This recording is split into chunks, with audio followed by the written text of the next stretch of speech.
जय हिंद दोस्तों। शुरुआत करते हैं खिचड़ी वेब सीरीज के लेक्चर नंबर 2 की। आज हम एकता और अखंडता के बारे में बात करेंगे। आसान भाषा में एक ही लेक्चर में हम एकता और अखंडता के बारे में समझेंगे, जानने की कोशिश करेंगे कि एकता क्या होती है और अखंडता क्या होती है। कभी कभी हमको लगता है कि एकता ही अखंडता है, अखंडता ही एकता है, और हम समझ नहीं पाते। यानी हम अलग अलग वर्ड तो हैं ये, लेकिन इसकी फीलिंग की जब बात आती है तो हम समझ नहीं पाते। हमें लगता है कि जब हम सब लोग एक हैं तो अखंडता का क्या मतलब होता है। ठीक है, तो आज हम इसको पहचानते हैं। ओके, तो शुरुआत करते हैं। शुरुआत से पढ़ते हैं। एकता और अखंडता होती क्या है। सबसे पहले हम ये देखेंगे कि कॉन्स्टिट्यूशन में इसका जिक्र किया गया है। क्या कॉन्स्टिट्यूशन में किया गया है इसका जिक्र, और अगर किया गया है तो कौन से आर्टिकल में है, कौन से पार्ट में है, कहाँ पे है। क्या कॉन्स्टिट्यूशन जब बना था तब ये एकता और अखंडता दोनों वर्ड थे, या इनमें से एक था या कोई नहीं था। जानते हैं। भारतीय संविधान की प्रस्तावना में एकता और अखंडता शब्दों का उल्लेख है, यानी प्रस्तावना में दे रखा है। तो एक क्वेश्चन ये बनता है कि एकता और अखंडता कहाँ दिखाई गई है, प्रस्तावना में। इसका मतलब ये हुआ कि प्रेम्बल में एकता और अखंडता शब्द का उल्लेख किया गया है। तो क्या पहले से दोनों ही थे, देखते हैं। 42वें संविधान संशोधन द्वारा, 42वां संविधान संशोधन बहुत ही महत्वपूर्ण संविधान संशोधन है, जिसको मिनी कॉन्स्टिट्यूशन भी बोला जाता है। अखंडता शब्द का संविधान में प्रस्तावना में जोड़ा गया, यानी अखंडता शब्द को संविधान की प्रस्तावना में जोड़ा गया। इससे पहले इसका मतलब ये हुआ, इससे पहले बस एकता शब्द ही संविधान की उसमें था, प्रस्तावना में। अखंडता को बाद में जोड़ा गया। कब जोड़ा गया? 42वें संविधान संशोधन में। 42वें संविधान संशोधन में अखंडता वर्ड को बाद में जोड़ा गया है। ठीक है। भारतीय संविधान के अनुच्छेद 1 के अनुसार भारत अर्थात इंडिया राज्यों का संघ है। देखिए, इससे एक बात बनती समझ में आता है कि आर्टिकल 1 में दे रखा है कि राज्यों का एक संघ है। इसका मतलब कहीं ना कहीं ये यूनिटी को तो पहले से दिखा रहा था। तो आपको पूछा जाए अनुच्छेद 1 मतलब कि सबसे ज़्यादा एकता और अखंडता को कौन सा आर्टिकल दिखाता है, तो आपको बताना आर्टिकल 1 में सबसे ज़्यादा इसका उल्लेख मिलता है। आगे पढ़ते हैं। जैसे आया राज्यों का एक संघ है, सबसे पहले हम राज्यों के संघ को समझेंगे। क्या राज्यों का संघ ही एकता है या अखंडता है, इसके बारे में थोड़ा सा जानते हैं। भारतीय संघ राज्यों के बीच किसी समझौते का नतीजा नहीं है। देखिए, सबसे पहले ये समझने की कोशिश करिए कि ये जो स्टेट्स हैं ये किसी समझौते से नहीं आए हैं। कोई समझौता नहीं है जो बाद में टूट भी जाए। आपको ये ध्यान रखना है। राज्यों को भारत के संघ से अलग होने का कोई अधिकार नहीं है। यानी कोई स्टेट अगर चाहे कि मैं अपना अलग होना चाहता हूँ इस संघ से, मैं भारत से अलग होना चाहता हूँ, तो वो उसको कोई अधिकार नहीं है कि वो अलग हो जाए। इसको बोलते हैं अखंडता, यानी वो टूट नहीं सकता है। ठीक है।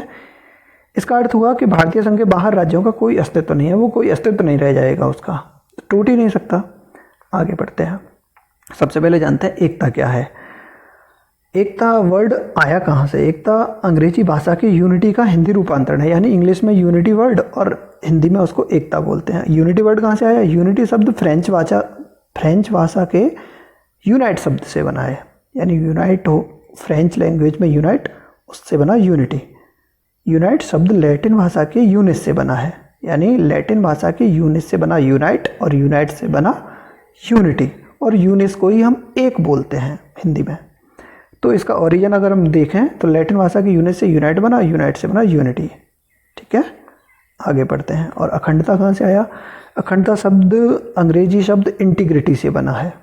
इंटीग्रिटी यानी आप मैथमेटिक्स में पढ़ते होंगे, इंटीजर, इसका मतलब होता है पूर्ण संख्याएं, इंटीजर नंबर्स। तो इंटीजर का मतलब होता है कंप्लीट। इंटीग्रिटी शब्द लैटिन भाषा के इंटीजर से बना हुआ है, जिसका अर्थ होता है कंप्लीट, यानी पूरा। अब देखिए, 2 वर्ड हुए। एकता तो एक हो गया, और अखंडता का मतलब हो गया कि जो कंप्लीट हो, उससे पूरा पूर्ण हो जाए। आगे बढ़ते हैं। एकता क्या होता है? एकता एक होने का भाव को दर्शाता है, यानी एक इमोशन होता है। जैसे हम आपस में कहें कि हम एक हैं, तो ये एकता हो गई, यानी एक इमोशन से जुड़ा हुआ होता है। इसका कोई फिजिकल मीनिंग नहीं होता है। आपस में जुड़े हुए, यानी सभी धर्मों के, सभी जाति के, सभी रंगों के लोग आपस में जुड़े हुए होते हैं, तो एक भाव से, इमोशन से, साइकोलॉजिकल वर्ड है एक तरह का ये। इसका कोई फिजिकल मीन नहीं हुआ।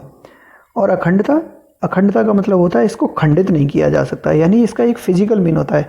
जो हमारी टेरिटोरियल बाउंड्री है, टेरिटोरियल, उससे कोई अलग नहीं हो सकता, उससे कोई खंडित नहीं हो सकता। एकता क्या होती है? एक भावनात्मक और मनोवैज्ञानिक पहलू है। जैसे हिंदू, मुस्लिम, सिख, ईसाई आपस में हम सब भाई भाई, तो ये इमोशन से जुड़े हुए हैं। तो ये हो गई एकता। और स्टेट की बाउंड्री है जो जुड़ी हुई हैं वो अखंडता को दिखाती है। आगे बढ़ते हैं। उदाहरण के लिए भारत में सभी धर्मों, जातियों और रंगों के लोग पाए जाते हैं, किंतु हम सभी भारत के नागरिक हैं, जो हमारी एकता को दर्शाता है। यानी सभी अलग अलग हैं, धर्म अलग, जाति अलग, फिर भी हम सबको इसको अलग करके, रंगों को भूल के, धर्म को भूल के, जाति को भूल के हम सब एक हैं। यानी हम में एकात्मक का भाव है। ये इमोशन से हम जुड़े हुए हैं कि हम सब एक हैं। लेकिन अखंडता क्या होती है? अखंडता भौतिक अवस्था होती है। यानी स्टेट की जो बाउंड्री है, आप ऐसे समझ सकते हैं कि जो लोग आपस में जुड़े हुए हैं वो इमोशन से जुड़े हुए हैं, तो वो एकता हो गई। और जो स्टेट्स की बाउंड्री हैं, वो जो हमारी टेरिटोरियल बाउंड्रीज हैं उनके अंदर हैं, तो वो अखंडता हो गई, अखंडता से जुड़े हुए हैं। यानी वो टूट नहीं सकते हैं। आप ऐसे समझ सकते हैं कि अगर कोई राज्य चाहे कि मैं अलग बनना चाहता हूँ तो वो अलग नहीं हो सकता। आप इतना बस ध्यान से सुन लीजिए। भारत में कई राज्य और केंद्र शासित प्रदेश हैं जो मिलकर एक संघ यानी भारत का निर्माण करते हैं। कई सारे राज्य हैं और केंद्र शासित प्रदेश हैं जो सब मिलकर एक भारत का निर्माण करते हैं। इनको अलग हटने का कोई हक नहीं है। यह अखंडता को दर्शाता है। ठीक है, ये अखंडता हो गई। आप ऐसे समझ सकते हैं, ये तो फिजिकल प्रॉपर्टी हो गई अखंडता, जो टूट नहीं सकती। जैसे हम समझें कि कोई घोल बना लिया अगर हमने, उससे फिर हम अलग अलग करना चाहें, जैसे नमक, चीनी या पानी का घोल है हमारा, हम चाहते हैं कि ये अलग अलग हो जाए, तो टूट नहीं सकता। आप या मेटल में लें, सोना चांदी, इस तरह से मिला के हमने कुछ बना दिया, आप चाहे तो कैसे तोड़ के अलग अलग करना चाहते हैं तो नहीं हो सकता। तो ये अखंडता को दर्शाता है। आगे बढ़ते हैं। आज़ादी के बाद सरदार वल्लभ भाई पटेल ने भारत की स्वतंत्र देशी रियासतों का एकीकरण कर दिया। यानी पहले जो हमारे यहाँ पे रियासतें थीं वो अलग अलग थीं, स्वतंत्र थीं, अलग अलग थीं। तो सरदार वल्लभ भाई पटेल ने इनका एकीकरण कर दिया। एकीकरण करने के बाद भारत अखंड हो गया। अब वो टूट नहीं सकता, अखंड भारत हो गया। अखंडता से तात्पर्य है अलग नहीं होना, यानी अब ये अलग नहीं हो सकता। भारत के सभी राज्य संघ से अलग नहीं हो सकते हैं। तो आप समझ गए होंगे, एकता होता है भावनात्मक रूप से जुड़ा होना और अखंडता होता है भौतिक रूप से जुड़ा होना, यानी फिजिकल रूप से जुड़ा होना। तो आशा करता हूँ कि आपको थोड़ा समझ आया होगा, थोड़ी सी क्लियरिटी हुई होगी एकता और अखंडता में।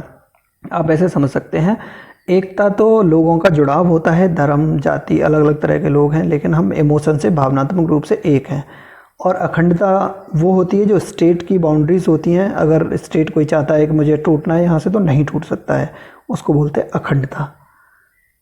ठीक है, तो कल का हमारा टॉपिक होगा संप्रभुता। ये भी एक ऐसा वर्ड है जो बहुत ज़्यादा कंफ्यूज करता है बहुत सारे लोगों को। ठीक है, तो थैंक्स फॉर वॉचिंग। अगर इसका PDF चाहिए तो आपको आस्क CSE टेलीग्राम चैनल है, उसे ज्वाइन कर लीजिए। और अगर आपको ठीक लगता है तो लाइक करिए लेक्चर को। अगर कोई मॉडिफिकेशन चाहिए आपको इसमें तो कमेंट में आप मुझे बताइए। Okay, thanks for watching, thank you.